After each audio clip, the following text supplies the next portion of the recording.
자, 오늘 살펴볼 작품은 셰익스피어의 서사시 루크레티아의 능욕입니다. 이게 그냥 단순한 비극이 아니에요. 한 여성의 이야기가 로마 역사의 물줄기를 통째로 바꿔놓거든요. 어떻게 한 개인의 고통이 나라의 탄생으로까지 이어질 수 있었는지 지금부터 그 깊은 이야기 속으로 한번 들어가 보시죠. 이 대사, 이게 누구 대사냐면요. 바로 가해자인 타르퀸 왕자가 범죄를 저지르기 직전에 자기 자신한테 던지는 질문입니다. 이 한 문장 안에 선과 악이 막 싸우는 그의 내면이 고스란히 담겨 있죠. 그리고 결국 파멸로 치닫는 그 욕망의 시작을 보여주면서 처음부터 긴장감을 확 끌어올립니다. 네, 바로 이겁니다. 오늘 우리가 함께 풀어봐야 할 가장 핵심적인 질문이죠.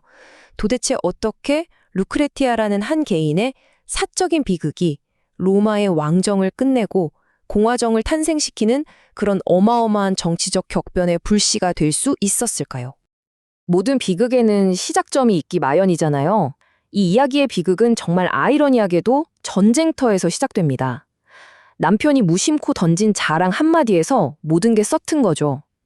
그 말이 어떻게 돌이킬 수 없는 결과를 낳게 되는지 한번 따라가 보겠습니다. 자, 배경은 아르데아를 포위하고 있는 로마군 진지입니다. 막 진장감이 감도는 전장인데 좀 어울리지 않게도 명예를 목숨보다 중요하게 여겼던 로마 귀족들이 술자리에서 아주 위험한 내기를 시작해요.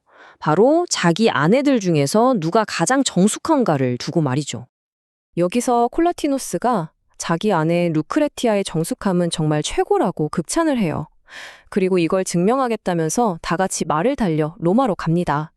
가보니까 다른 아내들은 막 파티를 즐기고 있는데 루크레티아만 밤늦게까지 배를 짜고 있었던 거죠. 결국 내기에서 이긴 콜라티누스는 어깨가 으쓱했겠지만 바로 그 완벽하다는 명성이 끔찍한 비극의 씨앗이 될 줄은 정말 꿈에도 몰랐을 겁니다. 자, 이제 이야기의 중심이 가해자인 섹스스투스 타르퀴니우스, 그러니까 타르퀸 왕자에게로 넘어갑니다. 그의 마음속에서는 과연 어떤 끔찍한 갈등이 벌어지고 있었을까요?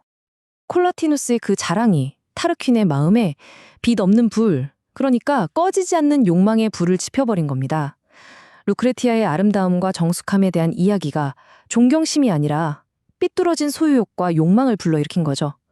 결국 그는 몰래 군대를 빠져나와서 그녀의 집으로 향하게 됩니다. 여기서 셰익스피어의 심리 묘사가 정말 대단해요. 타르퀸은요, 자기 행동이 가문과 기사도의 엄청난 수치라는 걸 너무나 잘 알고 있었어요. 양심의 가책을 느끼는 거죠. 하지만 이 뜨겁게 불타는 의지, 즉 욕망이 얼어붙은 양심을 그냥 녹여버립니다. 이 내적인 싸움에 대한 묘사가 인간 본성의 어두운 면을 정말 날카롭게 파고들죠. 결국 어떻게 됐을까요? 욕망이 이성을 완전히 압도해버립니다. 이게 어떤 도덕적, 사회적 파장을 불러올지 뻔히 알면서도 자신의 의지를 꺾지 못하고 결국 루크레티아를 덮치고 말죠. 이 순간 한 개인의 기극은 이미 정해진 수순이나 다름없었습니다. 자, 이제 이야기는 온전히 피해자인 루크레티아의 시점으로 넘어갑니다. 절망의 가장 깊은 곳으로 떨어진 그녀가 과연 어떤 결심을 하게 되는지 한번 지켜보시죠. 홀로 남겨진 루크레티아는 정말 씻을 수 없는 수치심과 절망에 빠지게 됩니다.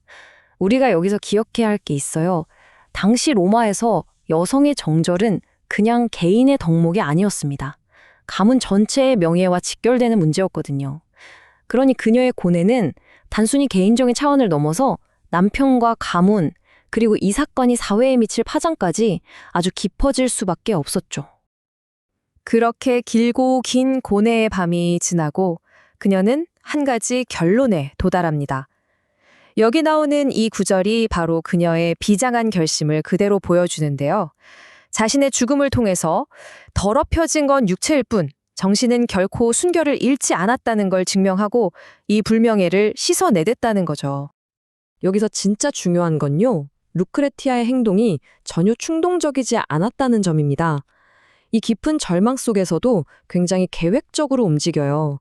증인을 부르고 진실을 전부 폭로하고 복수를 맹세하게 한 다음에 자신의 죽음으로 그 맹세에 힘 실어주는 거죠.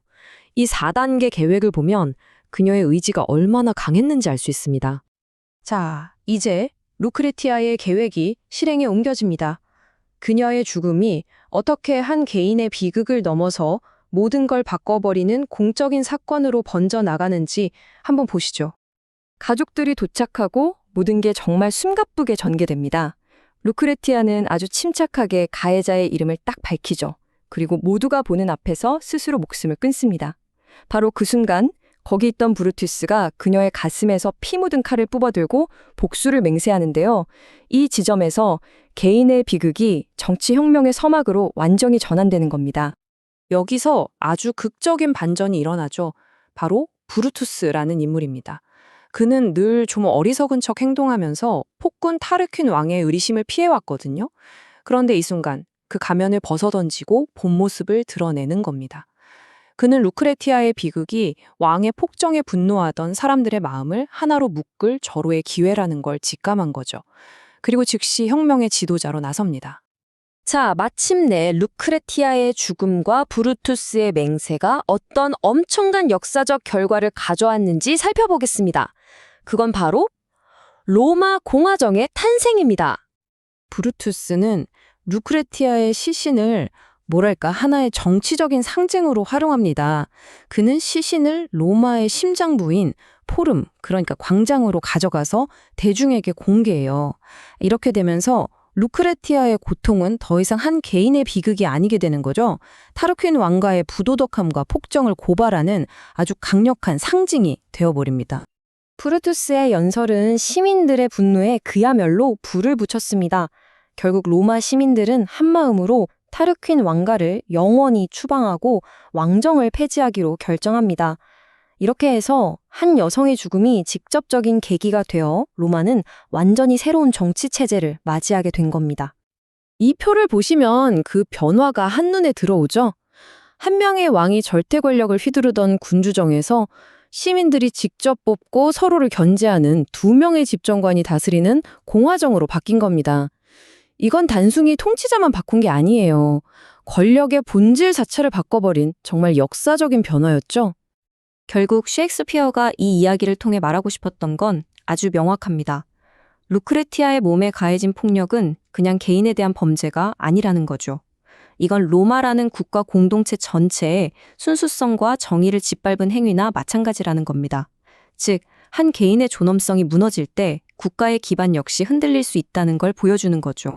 루크레티아의 이야기는 시대를 넘어 오늘날 우리에게도 아주 묵직한 질문 하나를 던집니다. 한 개인에게 가해진 부당함이 과연 사회 전체를 뒤엎는 혁명을 정당화할 수 있을까요? 이 질문에 대한 답은 아마 역사를 통해서 그리고 우리 각자의 성찰을 통해서 계속 찾아가야 할 숙제일 겁니다.